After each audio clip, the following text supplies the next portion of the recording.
үзэгчтэй Тэнгэр телевизийн дэлхийн тайван ярилцлагын хөтөлбөр эхэлж байна. Бид энэ удаагийн дугаартаа дорны түншлэл бизнесийн зөвлөлийн судлаач Ташаравтанг урьж оролцуулж байна. Сайн байна та өдрийн мэнд хүргэе. Сайн байна уу өдрийн мэнд хүргэе. За таныг өнөөдөр оролцуулж байгаа зорилго маань бол мэдээч хэрэг Америк нэгдсэн улсын ерөнхийлөгч Дональд Трампын хятад хийх гэж байгаа айлчлалын тухай байгаа. Тэгэхээр яг одоо олон улсын харилцаа сүүлийн бараг хэдэн 10 жил байгаагүйгээрээ нэлээд хүйтэн за тэгээ зөрчил мөргөлдөө ихтэй ийм цаг үед Америк нэгдсэн улсын ерөнхийлөгч дэлхийн тэргүүлэгч эдийн засагт дэлхийн 2 дахь эдийн засгийн ерөнхийлөгчтэй уулзах гэж байна л да. За Ираны данааслуудаас хойшлогдоод эх сард болохоор төлөвлөгдлөө. Тэгэхээр яг энэ цаг үед энэ хоёр хүн юуны талаар хэлэлцэх гэж байгаа юм бэ? Хит хитэн сэдвүүд байгаа гэж бас их сурвалжууд мэдээлж байна. Таны хувьд. За 2026 оны 4 сарын 1-нд ер нь Трамп ерөнхийлөгч бүгд найрамдаад улсад айлчлахаар товлж исэн боловч энэ хойшлогдсон. За одоогийн байдлаар бол Америк нэгдсэн улсын төрийн департаментаас мэдээлж байгаагаар 5 сарын 14, 15-ны өдөр айлчлахаар ерөнхийдөө тогтож байгаа шиг байна. За үндсэндээ бол уламжлалт сэдвүүдээр л ярилцсан л да. Тэгээд яг одоо хэлцэх асуудлыг нь ярилцахын тулд эхлээд 2018 оноос эхэлсэн худалдааны тарифын дайны талаар нэлийн ойлголт авах чухал байх гэж бодож байгаа. За үндсэндээ бол 6 асуудлын хүрээнд хэлэлцгээр олон улсын таймч судлаачид бичиж байгаа шиг байна. Мэдээлэл нь гарсан байх шиг байна. Нэгдүгüүрт бол худалдааны дайн, тарифын хямралын асуудлаар ярилцсан. За хоёрдугаарт энэ газрын ховор элемент буюу дэлхийн аж үйлдвэрийн нийлүүлэлтийн сүлжээний хямралын асуудлыг голчлон ярилцахаар байна. Гуравдугаарт өндөр технологийн экспортын хоргийн асуудлыг ярилцахаар ах шиг байна. Дөрөвдүгээрт хөдөө аж ахуйн худалдааны асуудал бас хөндөгдөн. За тавдугаарт мэдээж одоо Тайваны хоолой, Тайваны асуудал. Зургаадугаарт яг одоо эд халуун сэдэв байгаад байгаа Ираны дайн болон Ормозын хоолой хямралын асуудал яригдахаар байна. За худалдааны дайны асуудал дээр бол голдуу энэ 2018 оноос эхлээд ялангуяа сүүлд одоо Трампын 2 дугаар үе буюу 2 эхэлснээс хойш 25 оноос эхлээд үндсэндээ харилцан бие биендээ өндөр тариф тогтоох түүнийг одоо эргэж цуцлах байдлаар ийм драм маягийн зүйл ингээд үргэлжлээд байгаа тийм. Үүнийг хэрхэн шийдэхгүй гэдэг асуудлыг нэлээд ярих юм. За үндсэндээ бол 2025 оны 12 дугаар сараас эхлээд 3 дугаар сарыг дуустал бол энэ худалдааны дайн тарифын хямрал бол нэлээд намжуул байдалтай байсан. За 3 сарын сүүлээс одоо сэргэх хандлагатай байгаад байгаа. За үүнд Америкийн нэгдсэн улсын талаас юу вэ гэхээр тэр 74 онд байгуулагдсан олон улсын худалдааны акт гэдэг хууль байдаг, баримтч байдаг Америкийн. Үүнд болохоор 301-р залт гэж байгаа. Тэр нь юу вэ гэхээр аливаа нэг улс одоо Америкийн нэгдсэн улсын одоо газар нутаг иргэд аж ахуйн нэгжийнх нь оюуны өмчийг зөрчсөн тохиолдолд дэлхийн худалдааны байгууллагын дүрм журмыг зөрчсөн тохиолдолд мөн одоо бас айл нэг улс руу чиглэсэн Америк нэгдсэн улс руу чиглэсэн импортын өндөр татвар хориг тавьсан тохиолдолд хэрэгжүүлдэг ийм акт байдаг. Үүнийг одоо хятад эсрэг ашиглана гэдгээ Трамп бол мэдгдсэн байгаад байгаа. За ингэсэн тохиолдолд ямар нэгэн дэлхийн худалдааны байгууллага, нэгдсэн үндэсний байгууллагын аюулгын зөвлөлөөр орохгүйгээр Америк нэгдсэн улсын засгийн газар одоо шууд хэлбэрээр хятад эсрэг хориг тавих эрх зүйн баримтч нь бэлэн байгаа гэж ойлгож байна. За хоёрдугаарт хэлцэх асуудал төр газрын ховор элемент аж үйлдвэрийн гинжээ хэлхээ гэдэг асуудал байгаад байгаа. За үүн дээр вөхөр Америкийн нэгдсэн улсын талаас болохоор өөрийнхөө компаниудаа аж ахуйн нэгжүүдээ нэгдүгээр хятадаас гаргах, хоёрдугаарт French shoring буюу одоо тэр үйлдвэрлэл нийлүүлэлтийн сүлжээ ингээ одоо стратегийн найдвартай түнш орнууд руугаа шилжүүлэх гэдэг хоёр алхмыг хийгээд эхэлсэн. За үүндээ юу гэх нэгдүгээрт найдвартай энэ шилжүүлж байгаа орнуудыг харахад нэгдүгээрт найдвартай стратегийн түнш орнууд байж байгаа. Хоёрдугаарт болохоор улс төрийн эрсдэл багтаа орнуудыг сонгож авч байна л да. За энд болохоор Вьетнам, Энэтхэг, Мексик 3 бол хамгийн том хожигч нь байхаар байна. За гол одоо ямар бүтээгдэхүүнүүд дээр голчлон одоо шилжилтийг хийгээд байна вэ гэхээр электроник, автомашин батарей, хагас дамжуулагч, чип зэрэг технологийн бүтээгдэхүүнүүдийг энэ стратегийн түнш орнуудаа үйлдвэрлэлээ шилжүүлж тэдгээр орнуудын үйлдвэрлэгчдийг дэмжих ийм бодлого баримталж байгаа. За 3 дугаарт бол энэ өндөр технологийн экспортын импортын хяналт буюу худалдааны хямралын асуудал байгаад байгаа. За энэ дээр болохоор хиймэл оюухан, хагас дамжуулагч, квант технологи, робот техник зэрэг бүтээгдэхүүнүүд орж ирж байгаа. За энэ дээр яаж нэхэр Америкийн талаас хятадын компаниуд нэгдүгээр экспортын хяналт хийж байна. Хоёрдугаар чипийн хориг тавьж байна. Гуравдугаар хөрөнгө оруулалтын хязгаарлалтуудыг хийж байна. За хятадын талаас яаж нэхэр дотооддоо технологийнхоо бие даасан байдлыг хөгжүүлэх алхмуудыг шат дараатай хийж байгаа. Мөн одоо шинжлэх ухааны технологийнхоо үйлдвэрлэл буюу энэ дотоод инновацтай маш их хэмжээний хөрөнгө оруулалтыг хийж одоо явж байгаа. За дөрөвдүгürt мэдээж одоо хөдөө аж ахуйн асуудал байгаа. За тэгэхээр эхний 1 2 3 дугаар асуудал дээр болохоор юу вэ гэхээр за одоо тэр өндөр технологи газрын ховор элемент аж үйлдвэрийн гинжин хэлхээний асуудал дээр хэдийгээр Америкийн нэгдсэн улс давуу талтай юм шиг боловч түүхийн эдийнх нь дийлэнх нь хятадд байгаа учраас энэ яг өндөр технологийн хагас дамжуулагчийн үйлдвэрлэлийн тал дээр одоо Америк хятадын тал бол нэлээд давуу байр суурьтай байгаа гэж ойлгож байна. Худалдааны дайн дээр бол нэлээд тэнцвэртэй харилцан тарифын хориг тавьж байгаа учраас нэлээд өгөө аваатай байгаа гэж ойлгож байна. 3 дугаар энэ нөгөө өндөр технологийн экспортын хяналтын асуудал дээр бол яахаар аргагүй Америкийн нэгдсэн улсууд тэдгээрийн холбоотнууд Зүүн Азийн одоо бар улсууд мөн одоо Европын холбооны улсууд илүү давуу талтай гэж ойлгож байна. 4 дугаар асуудал буюу энэ хөдөө аж ахуйн бүтээгдэхүүний экспорт импортын тал дээр бол яахаар аргагүй Америкийн нэгдсэн улс бол нэлээд давуу байр суурьтай байгаа гэж одоо та ойлгож болж байгаа.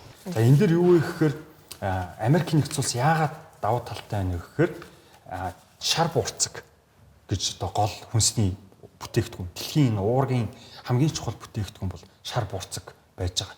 Тэгэхээр яаж юм нэхэр шар буурцаг маань болохоор тос гаргаж авдаг, шатас гаргаж авдаг, хятадуудын уламжилт хоолонсонд ордог дүвпүг шар буурцагнаас гаргаж авдаг, мөн одоо био түлш гаргаж авдаг байгаа даа. Бүгд найрамд хятадаар тус жилдээ нэг 100 сая тонн орчим шар буурцаг болон түүгээр хийсэн бүтээгдэхүүнүүдийг гаднаас импортлж авдаг. За үүнийх нь 60 орчим хувийг нь бол Америкийн нэгдсэн улсаас худалдаж авдаг. Голдуу одоо тэр Иллинойс зэрэг мужуудад энэ тариалт нь байгаад байгаа. Тэгээ юу вэ гэхээр энэ Америкийн нэгдсэн улсын бас нэг том зэвсэг болон шар буурцаг. За 18 онд ч гэсэн ерөөсөө худалдааны дайн Трампын нэгдүгээр үе дээр гарч байхад ерөөсөө л Америкийн талд 2 том хүзэр байсан. Одоо тэр 74 оны худалдааны актын тэр 301-р заалт буюу 2-р тэр шар буурцаг гэж байгаа. Тэгэхээр ерөнхийдөө шар буурцгийг бол валют гэж нэрлэдэг. Ингэхдээ төр эвлэрлийн валют гэж нэрлэдэг байгаад байгаа.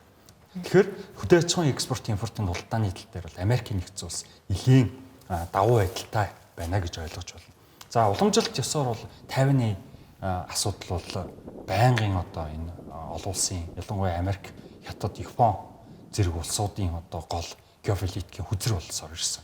За манай улс бол бүгд найрамдтард улсын нэг улс бодлогыг дэмждэг. Америк ч гэсэн дэмждэг мөртлөө яадаг вэ гэхээр нэгдүгürt Тайваны аюулгүй байдлыг баталгаа өгсөн. Хоёрдугаар хамгийн том зэвсэг нийлүүлэгч буюу зэвсгийн худалдааг нь хийдэг. Ийм байгаа. Ийм зөрчилдөөнтэй байр суурьтай байгаад байгаа. За үүний хүрээнд болохоор яаж яах гэхээр Хятадын тал энэ Трампын ирэх айлчлалыг амдаад өмнө нь бол ерөнхийдөө Тайваны тал дээр давуу байдал болохын тулд саяхан Гоминда намын дарга одоо Чин Хиун гэдэг лидерийг нь урьлаа айлчил зохион байгууллаа. За Тайван ихэр манай олон нийтийн дунд одоо нэлийн бас өрөөсгөл ойлголт байгаа гэдэг. Тайван бол одоо Тайванд байгаа бүх улс төрийн хүчин ард иргэд нь бүдээнд дард улсаас салан тусгаарлах гэдэг юм шиг ойлгодог. За үндсэндээ бол одоо 2000 оноос хойш чөлөө сонгуул явж ирснээс хойш энэ арал дээр бол одоо хоёр улс төрийн хүчин ээлжил засаг ирэхэ барьж байгаа. Сүүлийн 15-16 жил бол цаим мэдрэгүүтэй арчил дэвшлийн нам. За энэхүү арчил дэвшлийн намын голлох лидерүүд энэ намын бүх лидерүүд биш шүү. Голлох лидерүүд энэ Тайван артлыг тусгаар тогтносон улс болгохын төлөө байдаг, байр суурь илэрхийлдэг. Харин Гоминда нам болохоор яадаг вэ гэхээр Тайван арлын тусгаар тогтнолын төлөө байдгүй маа. Энэ юу вэ гэхээр хизээ нэгэн цагт их газрын хятадд чөлөө сонгуул болоод тэр тохиолдолд буцаж их газартайгаа нэгдээд нийт хятадын засгийн эрхийг бид нар авна гэсэн ийм улс төрийн философи идеологитой нам байгаад байгаа. Тэм учраас одоо Чин Леоныг ирж одоо Тайваны хоёр дахь том улс төрийн хүчин хамгийн том сүрэг хүчнийг бол одоо өөрсдийнхөө тал татах иймэрхүү байр суурь алхмууд хийж байна. За 6 дээр болохоор мэдээж орон зүйн хоолой асуудал. За энэ дээр бол Америкийн нэгдсэн улс бол нэлийн хүнд нөхцөл байдалд тулгарлаа. За юу вэ гэхээр энэ дайн бол тодорхой хүрээнд сунжрах нь ойлгомжтой боллоо. Энэ дайнаас уулж одоо тэр Арабын хойгд байгаа булангийн улсууд зэрэг Америкийн холбоотнууд бол одоо маш хүнд байдалтай байна. Нэгдүгürt та одоо өдөр тутмын гадаад мэдээ харж байгаа билж байгаа нүд мэдж байгаа. Тийшээ болохоор Ираны товтлогоо Йеменд байгаа Хуситүүд болон Ливанд байгаа Хизбулла бүлэглэлийн товтлогоо ерөөсөө намдахгүй байгаад байдалтай байна. Дээрээс нь Японы ерөнхий сайд танаа санаа зэрэг мөн одоо Францын ерөнхийлөгч Макрон зэрэг хүмүүс одоо бие даасан хилцлийг Ираны ерөнхийлөгч бол парламентын багтаа хилцчихлээ.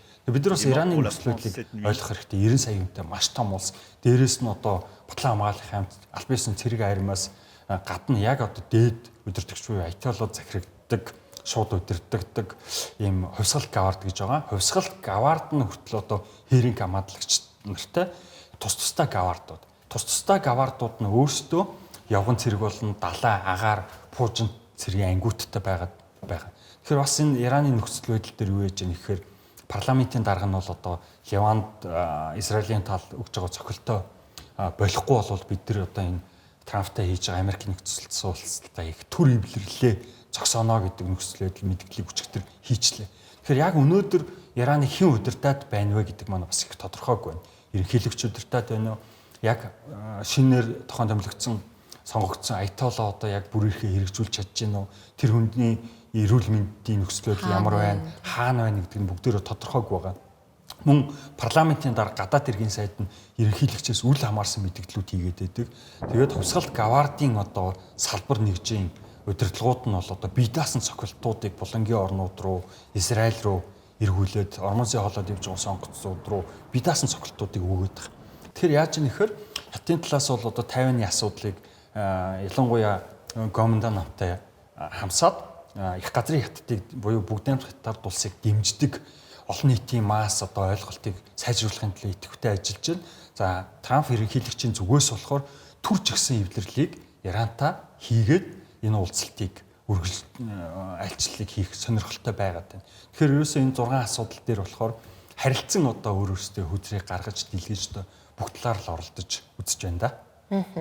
Маш дэлгэрэнгүй хариулт өглөө танд баярлалаа. Ираны дайн, Америк хятадын харилцаа, ер нь дэлхийд дахин болж байгаа томоохон үйл явдлууд бол хятад улстай манай урд үртэй шууд холбоотой. За тэгвэл хятад улсад болох тэр өөрчлөлтүүд, гарч болзошгүй өөрчлөлтүүд манай улсад бидэнд магадгүй бидний өдөр тутмын амьдралд ирэхэд ер нь яаж нөлөөлөх юм бэ? Нөлөөлөд эхэлж гисэн үү? За сүүлийн үед одоо би бас Монголын мэдээллийн хэрэгслээр гарч байгаа болон бусад судлаачдын тайлбарыг хараад байхаар нэг зүйл дээр санал нийлэх үнцэх байгаад байна. Тэр юу вэ гэхээр энэ олон улсын их гэрнүүдийн хооронд болж байгаа өрнөл, тэмцэл, геополитикийн өөрчлөлтийг дандаа аюул гэдэг талаас нь манайх голдуу харж байна. Бид дотроо тэгж ярьж байна. Бид нар өнгөрсөн түүхээ харах хэрэгтэй. Үндсэндээ 20 дугаар зууны түүх буюу 21 дугаар зууны эхний энэ 25-6 жилийн түүхийг харж байхад монголчууд 1905 оноос эхлээл тэр нөгөө хаант Орос, Японы дайнаас эхлээл энэ манай бүс нутаг, ялангуяа Зүүн Азийн бүс нутаг олон улсын хүрээнд болж байгаа энэ дэлхийн томоохон геополитикийн өөрчлөлтөөс манайх бол дандаа хожиж ирсэн үндэстэн. 1911 онд бид одоо Манжаас Васалын гэрээгээ цуцлаад Богдхаант Монгол улс байгуулсан. Яг энэ цаг үед бол төвд бас яг өөрийгөө тусгаар тогтнолоо зарласан. За төвд Монгол хоёрын ялгаа яасан бэ гэхээр манайх бол 1900-аад оны үеэс эхлээл манай одоо шашин төрийн удирдагчид Алтан уургийнхан одоо харц ард бүгдээрээ нийлээд яасан бэ гэхээр үе үеийн эрх баригчид Монголын засгийн газар, Монголын ард түмэн бол нээлттэй гадаад бодлого баримталж ирсэн. Дандаа энэ геополитикийн өөрчлөлтөөс бид нар хожиж ирсэн. 1911 онд бол бид тусгаар тогтнолоо Манччин гүрэн мөхөд тусгаар тогтнолоо зарласан. Дараа нь дэлхийн 1-р дайны хямралын дараа болсон өөрчлөлтөөр одоо бид нар яасан бэ гэхээр одоо тухайн Орос тийм ээ зөвлөлт холбоот улстай одоо хүч авсрах бусад Америкийн нэгдсэн улстай ч гэсэн идэвхтэй гадаад харилцаа хятадтай ч гэсэн геополитикийн амжилттай нүүдэлсэн учраас тэр 21 оны хувьсгал дараа нь 45 онд одоо Гоминда намынхан тийм ээ намынхнаар одоо тухайн бүгд найрамд хятад улс буюу дундад иргэв улсаар тусгаар тогтнолоо хүлээн зөвшөөрүүлсэн. Дэлхийн 2 дугаар дайны үед бид нар ялагч талд нь байж чадсан. Улмаар одоо 49 онд бүгд найрамд хятад улс байгуулагдахад дипломат харилцаа тогтоосон 2 дахь улс тийм ээ тусгаар тогтнолоо шууд үлдээн зөвшөөрүүлсэн. Тэгээ нэгдсэн үндэсний байгууллагад илсэн. За 90-ад оны үеийн одоо энэ социалист систем олон улсын задрахад бид одоо арчилсан нээлттэй улс болж чадсан гэдэг. Ингээд энэ бүх цаг хугацаанд яаж ирсэн бэ гэхээр монголчууд аюул гэхээсээ илүү энэ геополитикийн өөрчлөлтийг дандаа боломж гэж харж ирсэн. Түүнээс дандаа хожиж ирсэн. За улс төрийн хувьд одоо 1990 он гэхэд 60-аад оны ихэнх гэхэд бүрэн тусгаар тогтнолоо олуулсаар нэгдсэн үндэсний байгууллагын гишүүн болоод зөвшөөрүүлж чадсан бол манай эдийн засгийн тусгаар тогтнолын үйл явц бол 90 оноос эхлээд ингээ явсан байгаад. Тэгэхээр бид энэ өөрчлөлтийг аюул гэдэг талаас нь харах уу, боломж гэдэг талаас нь харах уу гэдэг бол нэгдүгээрт маш их чухал юм байна. Тийм учраас одоо бид 21-р зуунд юу вэ гэхээр эдийн засгийн бүрэн тусгаар тогтнох иргэн төвтэй баян улс болох ийм л зорилт бүх намууд тавиад бүх улс төрчид тавиал ингээл явж байгаа шүү дээ. Тэгэхээр бид ерөөсөө одоо тэр ормын хоолгон яг уу нефт чадах тосгон материалын үн тухайн үедээ өснө үсттэй. Гэтэл одоо манайх энэтхэгийн засгийн газартай хамтраад газрын тос боловсруулах үйлдвэр барьж байгаа. Үүнийхээ сав вийг одоо яаралтай одоо том нөөцийн агуулгуудыг нь маш яаралтайгаар хамгийн түрүүнд бүтээн байгуулалтын нэгээд шатах тослох материалынхаа нөөцийг бүрдүүлвэл энэ цогцолтоос гарах бүрэн боломж байгаад байгаа шүү дээ. Тэгээ хоёр хөрштөөгөө бидний эзүүрийн стратеги түншлэлтэй Оросын холбооны улстай одоо аж үйлдвэр эрс байлгийн яам болон засгийн газрын төвшөнд бүрэн ойлголцож байна, тийм ээ. Казахстантай ч гэсэн хийж болж байна. Энд бид нар идэвхтэй ийм гадаад бодлого баримтлал энэ эдийн засгийн төрхөн зургийн хүндрэлийг бол маш амархан туулна гэж би харж байгаа. Тэгээд мэдээж бидний зүгээс баримтлах стратеги тактика илүү тодорхой болгоод нэгдсэн нэг ойлголттой болчих юм бол бид эдийн засгийн тусгаар технологи болон иргэн төвтэй баян улс болох боломж гарч ирж байна. Энд одоо бид нар ямар гадаад байр суурь баримтлах вэ гэдэг их чухал. За хоёрдугаар асуудал юу вэ гэхээр мэдээлэл.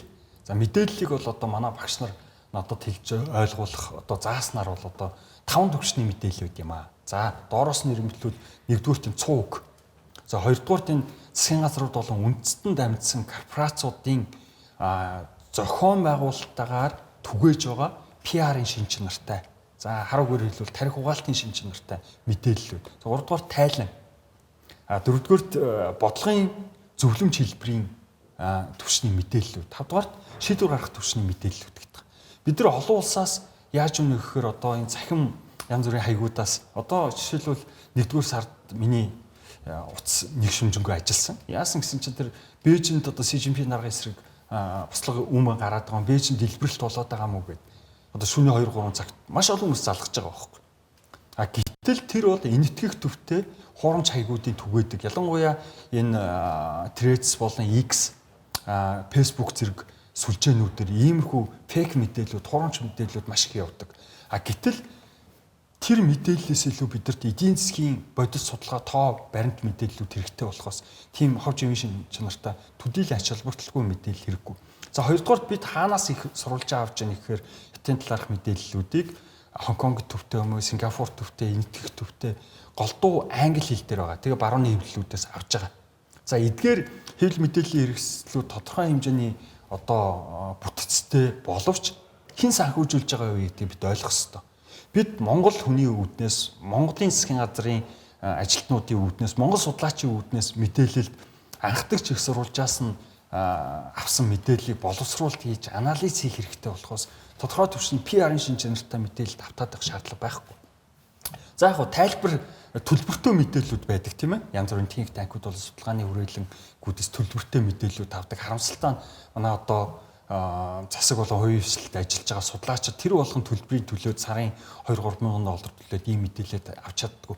Энэ тайлан ерөөсөө тайлан төлбөр төлөөд авч байгаа юм байхгүй байгаа. Гэхдээ хамгийн сайн судлаачид л тайлан гэдэг вшнэ.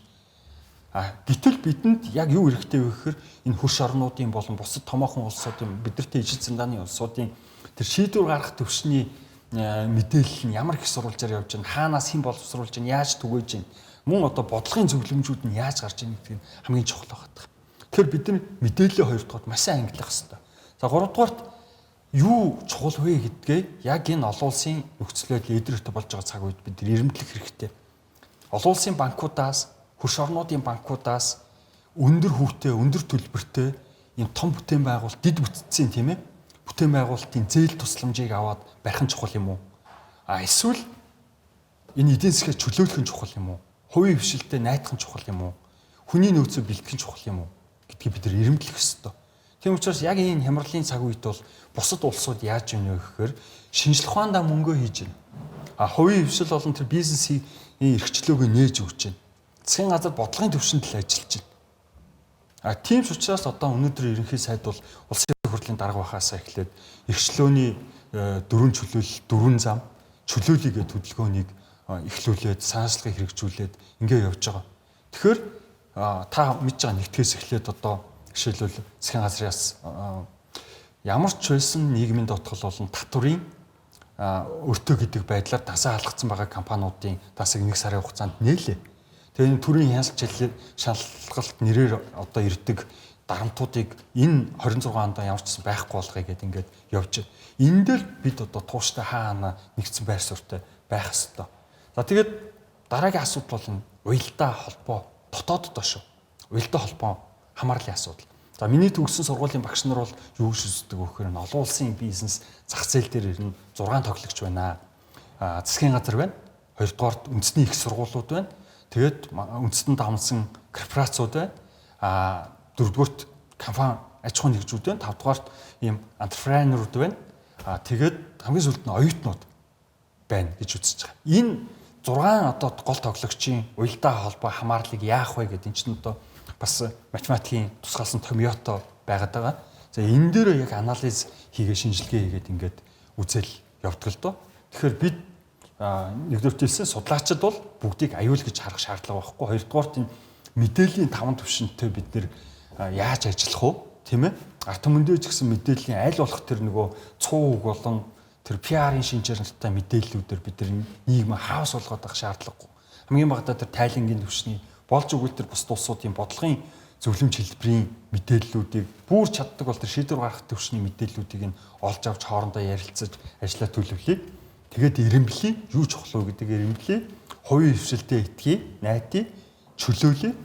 Тэгээд хамгийн сүүлд нь энэ уялдаа холбоо хамаарлаа дотооддоо аюул сайн бий болгож төлөвлөлтөө явъя гэдгэл ийм л байр суурь байгаа. Монголчууд яг юу хийх вэ гэдэг дээр. Тэгээ та ойлгож байгаа яг эдийн засгийн тухайд юу гэхээр манайх бол одоо экспортоо нэгдүгээр солонгоруулах дан ганц уулуурхаагаас хамааралтай байгаагаа одоо тэр үйлчилгээний салбараа хөдөө аж ахуй одоо инновац технологи мэдлэг мэдээлэл ялангуяа манай энэ шинжилгээ ухааны академийн харьяа байгууллагууд их сургуулиуд дээр байгаа патентуудаа яаж эдийн засгийн эргэлтэнд орж гадаадд бүтээгдэхүүн болгох уу гэдэг дээр ажиллах шаардлагатай. За ингээд экспорт солонгорохын тулд ядаж нэгдүгürt уулуурхаан бүтээгдэхүүнийхээ экспортыг төрөлжүүлье. Ганцхан коксчих нүүрснээс хамааралтай байгаа энэ байдлаа болиё гэж байгаа. Тэгээд тэр Америк хятадын энэ худалдааны дайн болон газрын ховор элемент аж үйлдвэрийн гинжин хэлхээний асуудал өндөр технологийн худалдааны хямрал зэрэгээс харж байхад юу вэ гэхээр энэ газрын чухал элементийн нөөц ихтэй улсуудад бол маш том боломж гарч иж байгаа. Тэгэхээр манайх яг хятадын энэ өлсгөлэн байгаа аж үйлдвэрийн том зах зээлийн хажууд нь байна. Дээрээс нь барууны улсуудтай болон бусад улсуудтай 3 дахь хөршийн бодлогоороо холбогдож байна. Манай арчил бол тодорхой хэмжээнд үнэлэгдэж байгаа ийм эрхчлөөний арал байгаа боломжоо яагаад аль талынх нь бүх талынх нь хөрөнгө оруулалтыг бид ялангуяа газрын чухал элемент уул уурхайн салбартаа оруулж ирж төрөлжүүлэх шаардлагатай. Тэгэхээр би нэг зүйлийг хэлээд байна гэхээр энэ уул уурхайн экспорт болон үйлдвэрлэл боловсруулалт дээр нэгдүгээр төрөлжилтийн асуудлыг ярмаар байгаамаа. Хоёрдугаарт гадаад худалдаан дээр солонгоруулах асуудлаа ярмаар байгаамаа гэдгийг л одоо дахин сануулж хэлмээр байгаа. Тэгээд одоо манай энэ том корпорациуд томоохон аж ахуйн нэгжүүд гадаад зах зээл рүү гарч ирэх ажиллах боломжийг эрэлхийлэх ёстой. Дотоод бусад компаниудаа жидүү эрхлэгч нартай энэ дотоод зах зээлээ найр тавьж өгөх цаг нь болсон. Тийм учраас та бүхэн гадагшаа гараач. Энэ судалгаа шинжилгээнд дээр мөнгөө зарцуулаач гэж хэлээд байгаа. Тэгээд Шарбурц хэлсэн. Ялангуяа одоо нийт хятадын сүүсүн бүтээгдэхүүний зах зээл 20 тэрбум Америк доллар. Үүнийх нь 16 тэрбумын Шинзланд эзэлж байна. тэр 2005-6 онд болсон миллениумын хэрэгээс болоод яг үндсэндээ хятадын хэрэглэгч дотоодынхоо сүүс бүтээгдэхүүн төдийлөн итгэдэггүй ийм байна. Тэгэхээр энэ хөдөө аж ахуйн салбар дээр ялангуяа энэ сүүс бүтээгдэхүүн за махны аж ахуй хөгжүүлэхийн тулд зайлшгүй фермерийн аж ахуй угаасаа нүүдлийн мал аж ахуй бүтээгдэхүүнээр сүүгээр нь ч вэ, махаар нь ч вэ, арьс ширээр ч вэ, энэ 5-аас дээш сая хүнтэй зах зээлийг манайх шиг үеийн үед нэг 300 мянган малчинтай тийм ээ. Тэгээд дунджаар нэг 30-аас 50 сая малтай энэ нөөцөөр бид нар хизээч хангаж ирч чадахгүй учраас фермерийн аж ахуйг илүү сайн хөгжүүлэх шаардлагатай. Мөн тэгээд одоо энэ шар буурцагны жишгээс харж ивэл бид нар энэ нөгөө ургамлын аж ахуйг ялангуяа өндөр ашиг шинтэй энэ газар тариаланг хөгжүүлэх шаардлагатай л гэж бодож байна. Маш дэлгэрэнгүй хариулт өглөө баярлалаа. Тэгээд бидэнд маш бага минут үлдсэн байна. Та товчхон хариулаад өгөр хамгийн сүүлийн асуултанд. Та сая хоёр өршөлтэйгээ манай улсад болж байгаа дэлхийд дахинд болж байгаа үйл явдлыг боломжийг харах хэрэгтэй. Эдийн засгийн тусгаар тогтнол гэдэг үгийг ашиглалаа л та. Тэгэхээр мөнхийн өрш хоёр улс байна. Манай гадаад бодлого үзлэрийн төлөө олон цалт нээлттэй 3 дахь чөршийн бодлого бас байгаа. Гэхдээ манай улс яг ийм эдийн засгийн тусгаар тогтнолыг бодит байдал дээр олох боломжтой юм уу? Хоёр өршийн хувьд бид эсвэл яг ингээд тодорхой тоглолтонд нь ороод ингээд дасан зогцож эсвэл явах хэрэгтэй. За олон улсад бол одоо нүүдэлж хөрөнгөтөн гэдэг ойлголт байна шүү дээ. Одоо бид нэр их газрын хаагдмал ландлокт улс мус гэж яриад байдаг шүү дээ. Иймэрхүү улсууд нүүдэлж хөрөнгөтөн гэдэг ойлголтыг дотооддоо нэлээд сайн нэвтрүүлж байгаа. За манай хүн амын 8% нь хилийн чандад байгаа. Тийм ээ. Манай үндэстний 3/2 нь дэлхийд даяар тархсан байдалтай байгаа. За яг ийм нөхцөл байдалтай улс орнууд би хэлсэн тийм ээ түрүүн засгийн газар, их сургуулиуд, үндэстэн амсан корпорациуд, компаниуд, шинийг эрэлхийлэгч антрепренерууд, тэгээд оюутнууд тэр антрепренер гэдэг ойлголт чи хилийн чандад хөдөлмөр эрхэлж байгаа Монгол улсын иргэд болон Монгол гаралтай хүмүүсийг давхар авч үздэг. Тэгээ юу хэлж ийн гэхээр бид ландлокд байж болно. Хоёр өршөөр хашигдсан байж болно. Гэтэл бид нэр дэлхийд даяар тархсан юм ард түмэн үндэстэн. Тэр юу хэлээд байна гэхээр хилийн чандад байгаа, сурж байгаа, ажиллаж байгаа энэ монгол хүмүүсийг нүүдэлж хөрөнгөтөн болгох, тухайн улс оронд нь бизнес эрхлэх тийм ээ ядаж итгэл үнэмшил тэгээд мэдээлэл арга зүй 3 дугаар санхүүгийн 4-дүгээрт одоо тэр нөгөө бүлгэмдэж нэгдэх тийм ээ 5 дугаарт одоо юу байдгийг бусад арга замаар бид нар хилийн чандад байгаа монголчууд болон энд байгаа монголчуудаа хооронд нь холбож нүүдэлж хөрөнгөтөн болгох хэрэгтэй. Тэгээд тэр хүмүүс яадаг вэ гэхээр технологиг авчирна, мөнгийг авчирна, туршлагыг авчирна, шин нөөцүүдийг авчирна. Энийг холбоосыг маш сайн хийж чадвал бид эдийн засгийн бүрэн тусгаар тогтнолыг олж чадна. За 100% шүү. Яг хойд Солонгосоор дагнсан судлаачийн би нийтлэг 2019 онд уншиж ирсэн. Хойд Солонгосын паразит эдийн засаг Ким Жон засгийн эрхэнд гараад англи хэлтэй дээрэс нь хятад хэлтэй 10,000 орчим залуучуудыг хятадаар дамжуулаад Сингапур руу зүүн өмнөд Аз руу гаргасан. Тэдгээр залуучууд элчин сайдын яамдаараа дамжуулаад 1000-аас 5,000 долларын мөнгө авсан. Тэд юу хийсэн бэ гэхээр жижиг цайны газрууд тухайн улс орондоо байгаа солонгос гаралтай эмэгтэйчүүдтэй гэрэлсэн. Магадгүй хакерийн үйл ажиллагаа явуулдаг. Биткойн крипто олборлсон. Буцаагаад тэд яадаг вэ гэхээр хойд Солонгосын энэ хүнд хэцүү хоригтой үед гадаад валютын нөөцийг 50-аас доошгүйг нь бүрдүүлдэг юм а гэдэг судалгааг би уншиж байсан. Гэтэл манай улс хойд Солонгосыг бодвол магадгүй 100 дахин илүү нээлттэй боломжтой ийм улс орн. Тийм ээ? Тэгэхээр одоо хариулт бүрэн ойлголтыг үзэгчтэй болон танд үлдээ. Тэгэхээр бид нар нүүдэлж хөрөнгөтөн гэдэг ойлголтыг бүх улс төрийн хүчнүүд одоо эрхчлэл ерөнхийлөгчийн сонгуул болон их хурлын сонгуул болон энэ улс төрийн намын лидерүүд тархитлагаандаа хийгээд сонгуулийнхаа мөрийн хөтөлбөр дээр энэ үгээр биш маа гэхэд өөр ойлголт үгээр орлуулаад үзэл баримтлал олох хэрэгтэй шүү. Тийм ээ? Баярлалаа танд их бит хоёрын сэдв яриа бас их дэлгэрэнгүй өргөн үрээг хамраад явлаа. Цаг гаргаа ирсэн танд их баярлалаа. За урьсанд баярлалаа. Баярлалаа. Үзэгчтэй Тэнгэр телевизийн дэлхийн тойм ярилцлагын хөтөлбөр та бүхэнд өнөөдөр дорны түншлэл бизнесийн зөвлөлийн судлаач Дашар Ардангийн хамтаар хүлээ. Дараа 7 хоногт уулзтлаа. Тэр баяр таа.